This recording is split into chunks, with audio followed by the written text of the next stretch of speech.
Assalamualaikum warahmatullahi wabarakatuh. Alhamdulillahirabbil alamin. Kita ketemu lagi melanjutkan video yang sebelum-sebelumnya membahas buku fikih Islam. Kali ini masih di bab Toharoh, membahas tentang wudhu, yaitu mengambil air untuk sholat. Perintah wajib wudhu bersamaan dengan perintah wajib sholat 5 waktu, yaitu 1,5 tahun sebelum tahun Hijriah. Dalilnya dalam Al-Quran surah Al-Maidah ayat 6. A'udzubillahi minasyaitonirrajim. Ya ayyuhalladzina amanu idza qumtum ilas sholati faghsilu wujuhakum wa aydiyakum ilal marafiqi wamsahu biru'usikum wa arjulakum ilal ka'bain. Hai orang-orang yang beriman, apabila kamu hendak mengerjakan sholat, hendaklah basuh atau cuci mukamu, kedua tanganmu sampai 2 siku, sapulah kepalamu, dan basuhlah kakimu sampai kedua mata kaki. Surah Quran surat Al-Maidah ayat 6. Lalu apa saja syarat-syarat wudhu? Syarat-syarat wudhu itu ada 5. Yang pertama Islam, tentu saja. Yang diwajibkan untuk berwudhu itu syaratnya tentu beragama Islam. Yang kedua mumayyiz, karena wudhu itu ibadah yang wajib diniati, sedangkan orang yang tidak beragama Islam dan orang yang belum mumayyiz tidak diberi hak untuk berniat. Yang ketiga, tidak berhadas besar. Jadi wudhu itu cuma untuk hadas yang kecil. Lalu syarat yang keempat, dengan air yang suci dan menyucikan. Ya, ingat yang kemarin jenis-jenis air itu adalah harus yang air yang suci dan menyucikan.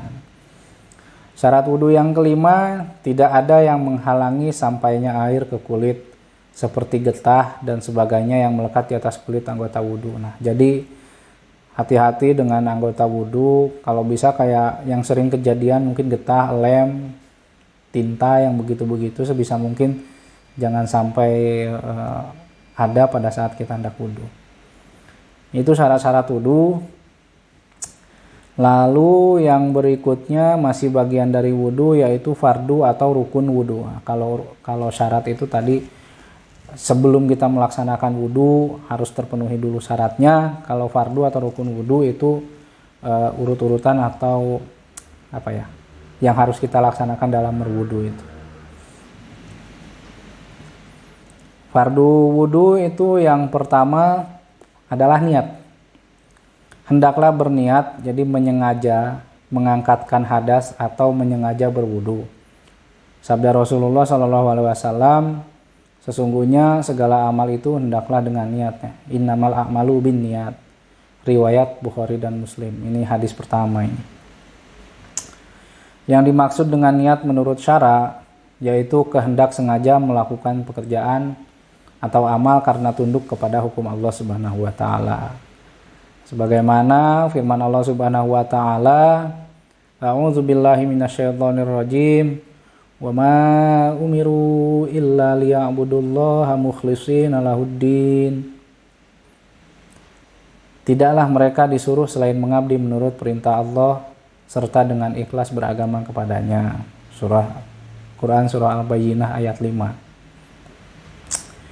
Itu niat. Lalu fardu yang kedua adalah membasuh muka. Rukun wudhu yang kedua yaitu membasuh muka, beralasan ayat di atas yang ayat Al-Maidah ayat 6. Selanjutnya ya, batas muka yang wajib dibasuh ialah dari tempat tumbuh rambut kepala sebelah atas sampai kedua tulang dagu sebelah ke bawah lintangnya, dari telinga ke telinga. Seluruh bagian muka yang tersebut wajib dibasuh, tidak boleh ketinggalan sedikit pun. Jadi dari sini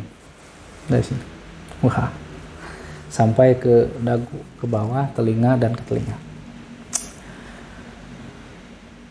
Menurut kaidah ahli fikih, sesuatu yang hanya dengan dia dapat disempurnakan yang wajib maka hukumnya juga wajib.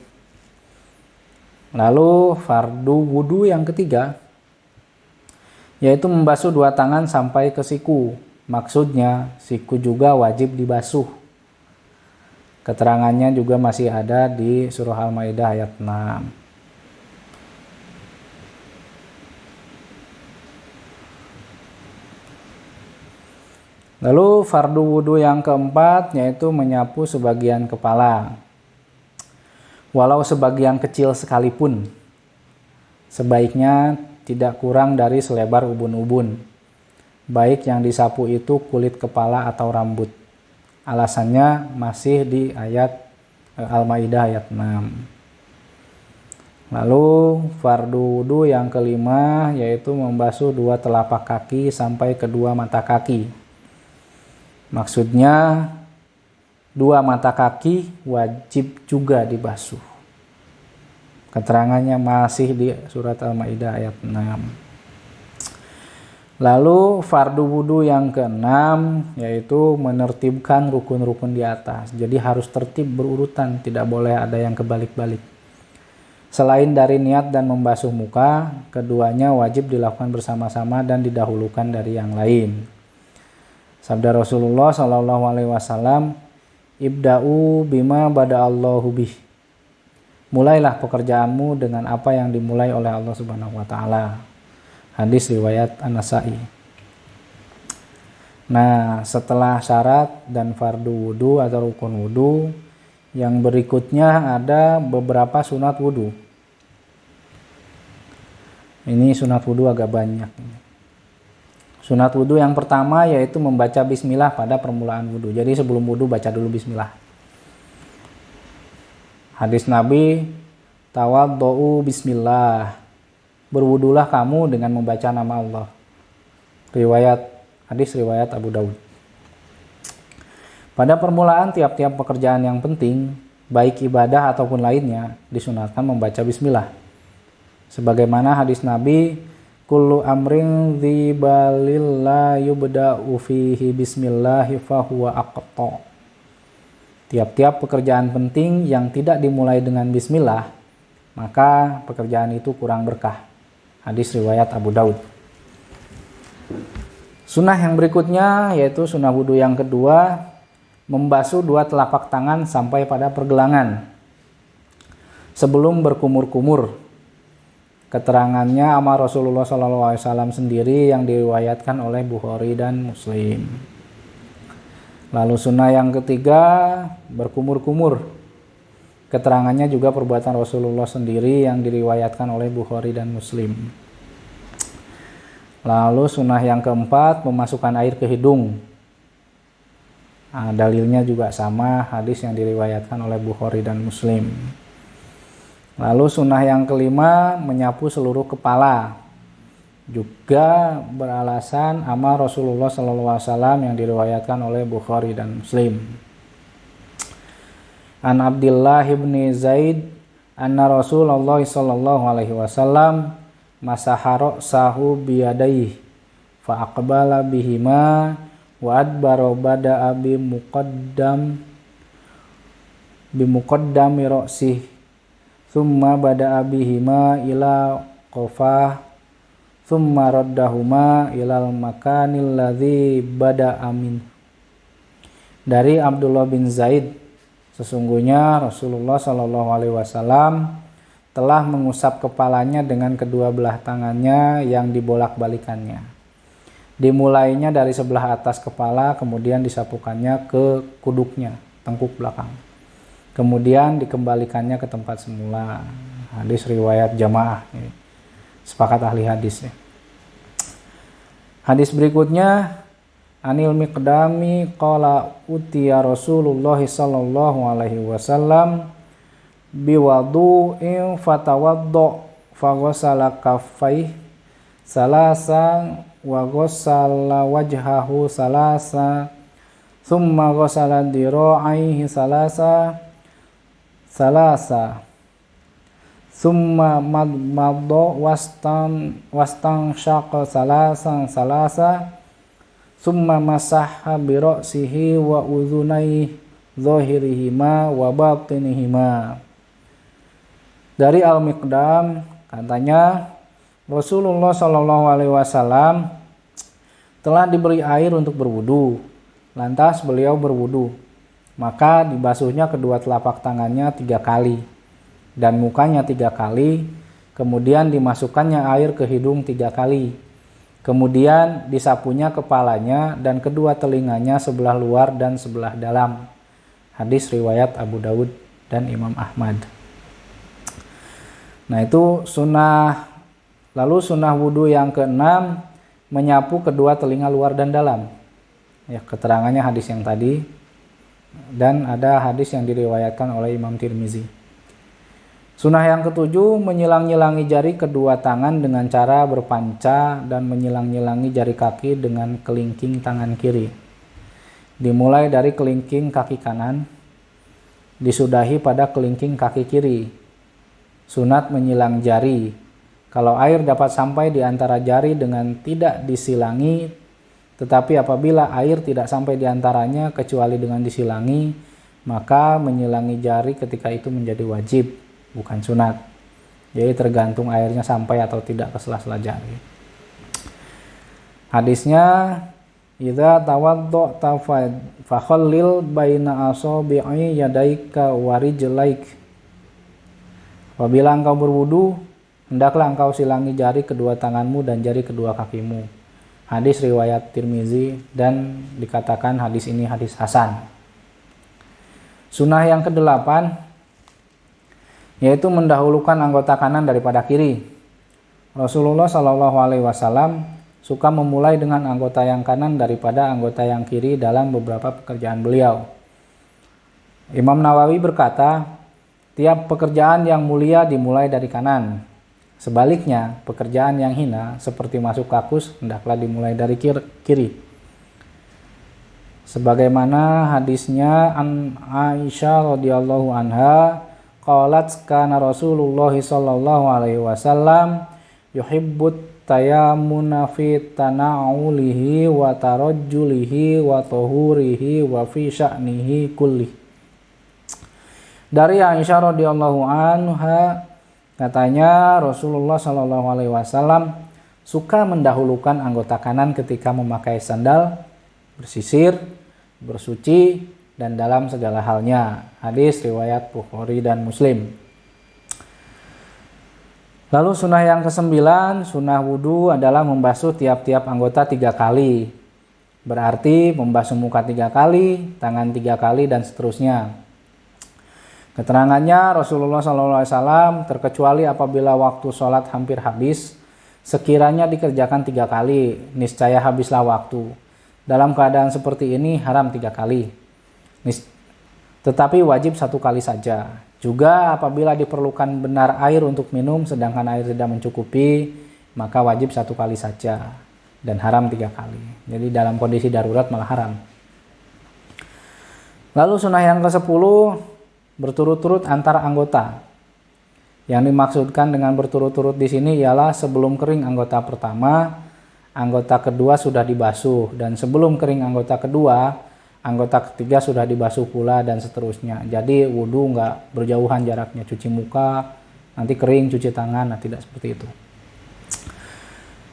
Sebagaimana sabda Rasulullah SAW, an Umar bin Khattab radhiyallahu an, anna rajulan tawaddu'a fataraka mawdi'a dhufrin ala qadami fa absarahun nabiyyu sallallahu alaihi wasallam faqala arji' fa ahsin wudu'ak.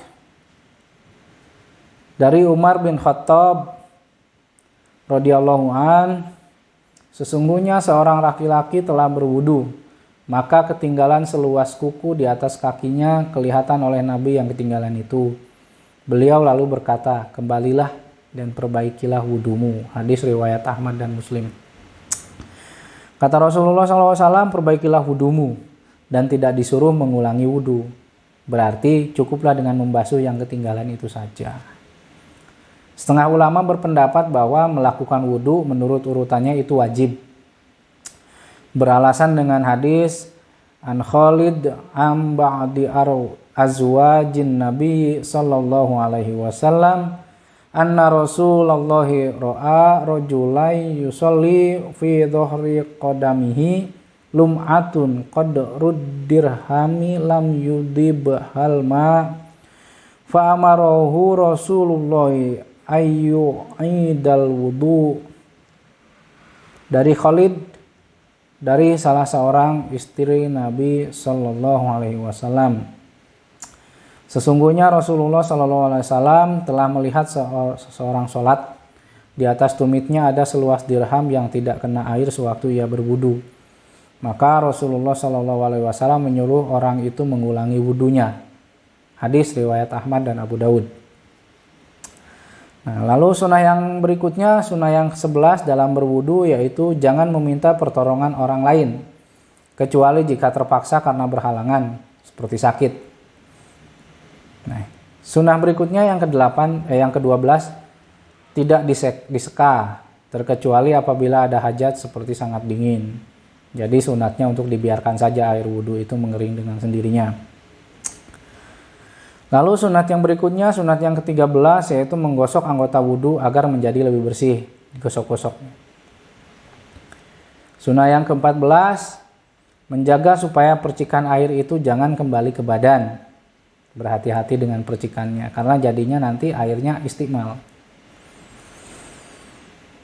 Lalu sunah yang ke-15, jangan bercakap-cakap sewaktu berwudu, terkecuali apabila ada hajat. Sunnah yang ke-16 yaitu bersiwak atau bersugi atau menggosok gigi dengan benda yang kesat. Selain bagi orang puasa sesudah tergelincir matahari. Lebih afdol bersugi dengan kayu arak atau kayu siwak. Disunatkan juga bersugi pada tiap-tiap keadaan yang lebih diingini daripada segala pekerjaan lain. Yaitu tatkala berubah bau mulut karena lapar atau lama diam dan sebagainya. Lalu tatkala bangun dari tidur, karena orang bangun dari tidur itu biasanya berubah bau mulutnya. Dan yang ketiga, ketika akan sholat. Sabda Rasulullah Sallallahu Alaihi Wasallam, an Aisyata annan Nabiyya Sallallahu Alaihi Wasallam qala as-siwaku mitharul lil fami mirdatul lirrabbi. Dari Aisyah radhiyallahu anha, sesungguhnya Nabi Shallallahu Alaihi Wasallam telah bersabda, sugi itu membersihkan mulut dan meridhokan Tuhan atau Allah. Hadis riwayat Baihaqi An-Nasai. Hadis berikutnya, an Abi Hurairah anin Nabi Shallallahu Alaihi Wasallam qala, laula an asyqa ala ummati la amartuhum bis-siwaki ma'a kulli wudu'.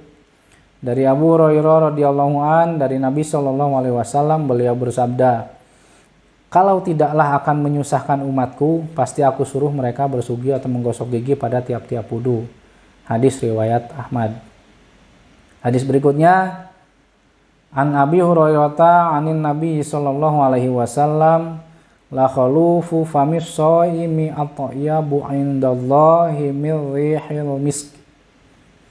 Dari Abu Hurairah radhiyallahu an, dari Nabi Shallallahu Alaihi Wasallam, sesungguhnya busuk bau mulut orang yang berpuasa itu pada sisi Allah lebih harum dari bau kasturi. Hadis riwayat Bukhari dan Muslim. Sunnah yang ke-17, membaca 2 kalimat syahadat dan menghadap kiblat ketika wudu. Sunnah yang ke-18, berdoa sesudah selesai wudu. Lalu sunnah yang terakhir atau sunnah yang ke-9, membaca 2 kalimat syahadat sesudah selesai wudu. Asyhadu an la ilaha illallah wahdahu la syarikalah wa asyhadu anna Muhammadan abduhu wa rasuluh.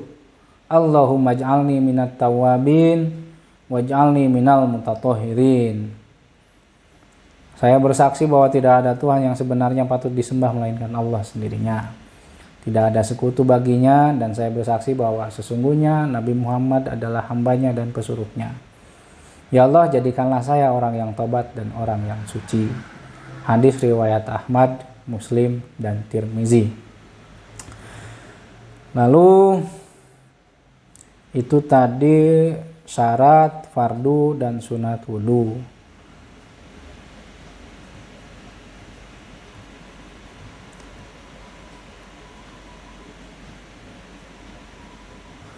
Untuk wudhu, sepertinya kita bagian pertama sampai di situ dulu. Untuk syarat, fardu, dan sunnah wudhu. Untuk berikutnya nanti yang membatalkan wudhu kita lanjutkan di video berikutnya. Sekian dulu, billahi taufiq wal hidayah. Assalamualaikum warahmatullahi wabarakatuh.